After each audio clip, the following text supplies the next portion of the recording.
Hey guys, this is Jacolia of Jacolia Gems. Thank you for once again coming back to view my channel. Welcome back home, family. Now, if you happen to be new here, I definitely hope that you hear something on today that will persuade you to stay. Let's jump straight into the video. The last video that I began to post, I talked about revealing my Black Irish roots, my Sephardic Jew roots in Ireland. And at first, this side of my family, I was under the impression that they were from Iran because my grandmother, my great aunt from Mississippi, y'all, little country. So when she said Iran, it just, and then when I asked her again, she didn't repeat herself. So I began to do some more digging so that I can know exactly what was going on. And in that video, I began to explain that I found out that her grandfather was actually from Ireland. And his parents were from Ireland. And when they came over here, they were naturalized as citizens in Mississippi between 1847 and 1854. When we began to look into world history, guys, in the last video, I began to say that it was a potato famine in Ireland in 1847. That when my grandparents were still in Ireland, they lived identical to African Americans and Native Americans. They were farmers. Some of them were poor. Some of them were merchants. But it's just amazing how they lived the same way in Ireland that they lived over here. But yet we're supposed to believe that these people are not related. However, when you study history, and in order to loop things together, you have to have 3 markers as far as to link people groups together on different continents. When we begin to take a truth into Irish history, which I am learning about now, since this is my history, y'all, the Irish began to say, and history would line up, that this was not just a typical potato famine. Let's begin to break down where the Irish live, these swarthy Europeans, these Black Irish. Where did they live in Ireland? They lived in the place called the Pale, P-A-L-E. And as I forestated, majority of them were farmers. They grew their own everything. Do we not see this happening with the Hebrews, with the Native Americans, with the West Africans? If you see it in South America, if you see a farm, you will find a Hebrew, because we are people of the earth. When you begin to go back into some of the etymology of Ireland, I'll link down below. This is a linguist whom has begun to make some more markers, because there are a few historians out there who have made connections between the Irish language and Afro-Asiatic languages, specifically Arabic and Hebrew. And a lot of us know that Bantu is an Afro-Asiatic language, but they're going to call it Niger-Congo. Niger, Afro, Congo. The Asiatics are from the Congo Basin. And they began to immigrate. So they play word sematics, and we just have to begin to use synonyms to figure out exactly what is going on. Because if you read history, they always talk about some Africans, some Jews, and some Arabs being amongst one another. But they won't ever tell you that these be the same people, closely related people. They won't tell you that. You have to study for yourself. And then sometimes they will say you just have to read multiple articles and just get to clicking. That's why a lot of people don't like to use Wikipedia. I have college credits. I am an author. I cite sources. I do, certain stuff. Wikipedia has sources in the source material. They're quoting and pulling from books. So the article is literally just a summary from different snippets taken out of books. So you could go find those books. You could go find those articles. We learned this in like, I think 4th grade. Did we start citing papers? Maybe 6th.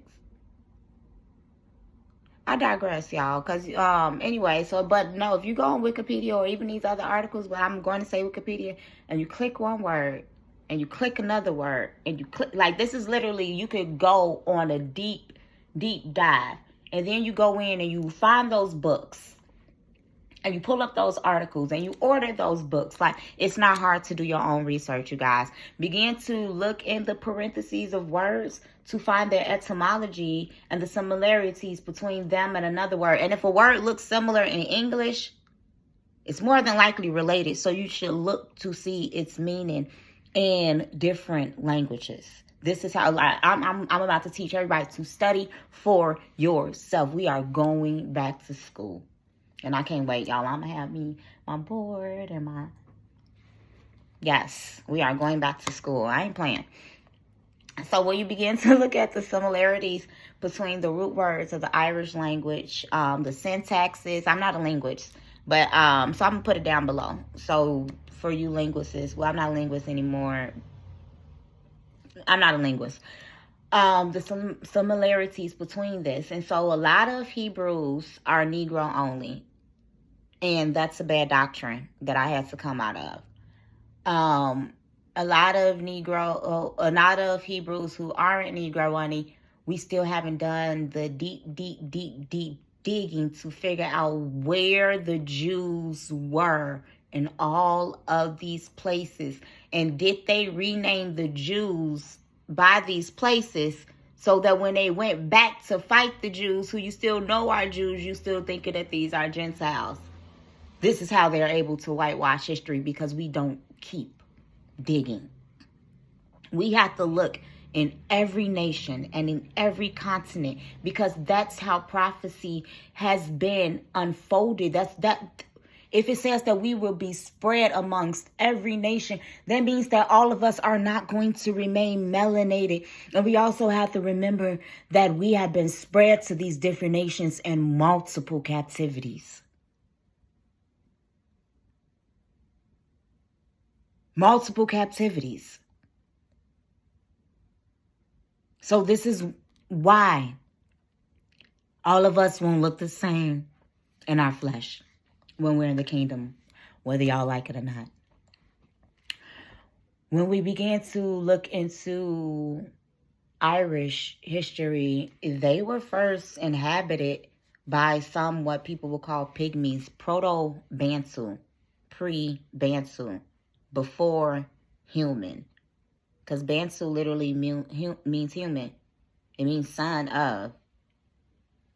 Some people begin to look at pygmies and Desanovans and Neanderthals as projects of the gods whom did not perfect their human creation. That's how some people look at it. So then you have admixtures. These pygmies were known to be hunter-gatherers. And then you had your colonies people who came in. And those who live among the pygmies who were hunter-gatherers ended up living, I don't want to be wrong, end up living similar to farmers, building up the agriculture. And then out of the Proto-Bantus and those people came the Bantu people. This was in Ireland. Ireland roots is black, y'all. When you begin to look at the word Dublin, now we know that the word dub in the hood means 20. It also means black. And if you're from Chicago, you know that the black pea stones say 20 of them. And when you begin to look into the architecture and the inscriptions of a lot of these stones, they look very, very similar to what you see with the Native Americans over here. They also began to worship a god by the name of Danu, Dannu. And I said, that's Dan and Anu, the tribe of Dan, the Fon people, the Dan people, all of these people who are in West Africa. And even some Danites, this is what I'm finna get into, and this is how I know. Thank you, Holy Spirit. Even when you think about the Dahomey, and you begin to look at the Dahomey and their worship of the serpent, the Bible says that Dan will be a serpent. What was Dan also? Dan was a merchant. When you look at the Danites, they lived separately from the rest of the Israelites. Look at Deborah. Look at Barak. They had naval ships. Who else had naval ships? Solomon. Who were the merchants in history, guys? The Moors, the Jews. Who were known to build boats? The Moors, the Jews. So tell me that these people weren't traveling in the time of Solomon from this side of the world to that side of the world if they were known to be merchants. When we begin to look at the tribe of Dan being represented by that snake, and you see it amongst these people that I already mentioned, it's very important to know that the worship of the serpent and the worship of Danu goes all the way back to ancient Mesopotamia. We're going to line up some Hebraic markers, but we're going to take it back to Sumer. And we'll also take it back to some other places. When you look into ancient Mesopotamia, they worship a pantheon deity by the name of Anu, A-N-U. And he was worshipped in Near Eastern culture, and he ended up being equated with the god El, the Canaanite god El. Anu was the sky deity. His wife was Ki, K-I, Mother Earth.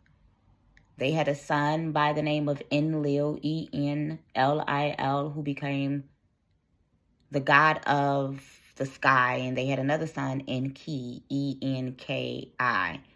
Enlil, Ki, and Anu lived together peacefully in the heavens until their son Enki was born, which caused a split between the firmaments. And one son stayed to rule up in the sky with Anu, and the other one went into the garden with their mother Ki to begin to create life source. So when you begin to click in that article and you go to Danu, that god, she's worshipped as a goddess, which wouldn't be foreign because I mentioned Ki. But then when you begin to look at the serpent Tiamat, she's represented as a big dragon who was slew by Marduk, according to some Ugaritic texts. And then when you look into the Bible, there's a story between Yod-Heh-Wav slaying Rahab, the sea serpent. When you begin to look into the Nagas people, Nagas in India, you will begin to see that they had serpent worship amongst them, as well as the Nagas of the Native Americans, line up on line, precept on precept. According to some Irish folklore, it's just funny that it's always folklore whenever a European nation claims to have some Hebraic roots. And this is why it's important for us Hebrews, us black people, to begin to realize this is not British Israelism. This is not white people Israelism. This is literally us tracking our ancestors to where they were in these places. Let's continue. So when you begin to look into the markers that I have laid out before you, and you begin to see that in some of these Irish folklore, they said that their princess was a black woman. This is what they said, and they call it folklore. When we began to look into Gaelic, Gael, that means black as well, into Gaelic Ireland, the Jews lived in this place called the Pale.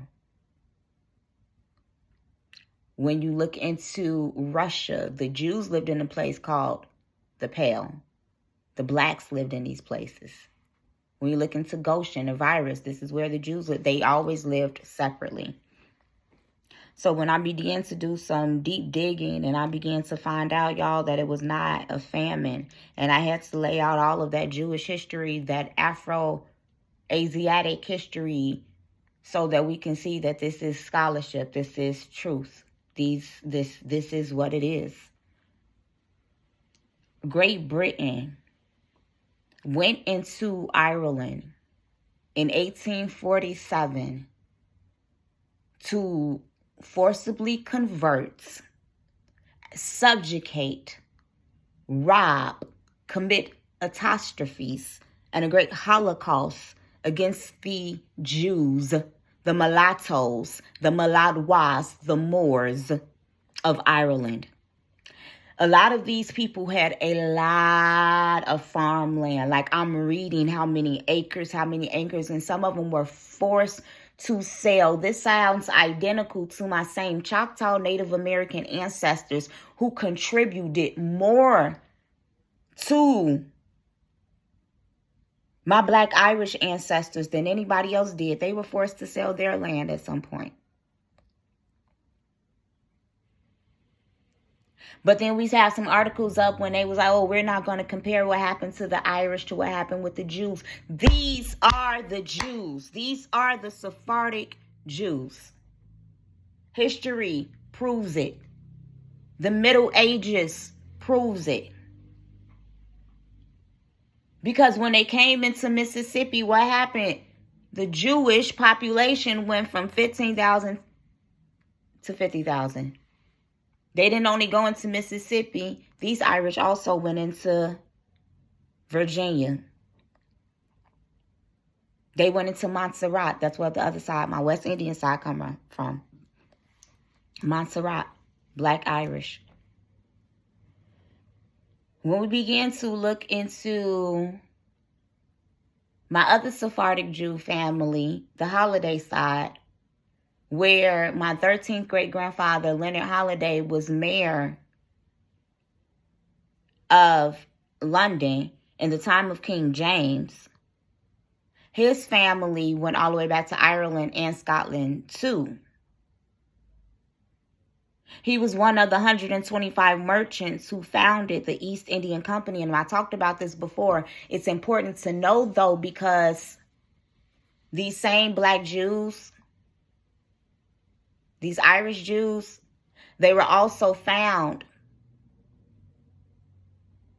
working with the Indians for Indian freedom. Guys, I'm going to make some videos. There's going to be several videos about how many Jew nations are in India. It's mind-blowing. So when my grandfather, Leonard Holiday, was running the East Indian Company, and he subjugated Britain, he subjugated India, he subjugated like all of those places where those Jews was, because he was a Freemason from the tribe of Dan. He was. He was a Marrano, a hidden one. He could pass. Well, I don't know if he could really. No, he could pass because one of them did look white. I haven't seen all of the pictures, like real picture, but y'all know they would take these pictures. The picture they have painted of my grandfather is a white man with red hair. It's possibly because his roots are Irish, but I'm sure he was a mulatto with red hair. He was a Black man. He was a Moor. He was a Freemason from the tribe of Dan, as I first stated. And then some of the family crests have, I believe, the tribe of Ephraim on it. But this is showing you where all of these people were. The tribe of Dan was in Ireland, which will bring you to the Celtics. And we're going to leave that there as far as that part is concerned. So these people, my people, experienced the Holocaust that caused them to flee over into the Americas. And then their brothers, the Choctaw Edomites, gave them more farmland. And I've stated this before. I just wanted to come back and tell you guys about these Afro-Asiatic roots of Ireland. And I don't know. I think I'm going to restudy on the Celtics and do some more Druid teachings. I haven't done those on here. I would do them on my Facebook Live every once in a while. But I hope that you guys learned something on today.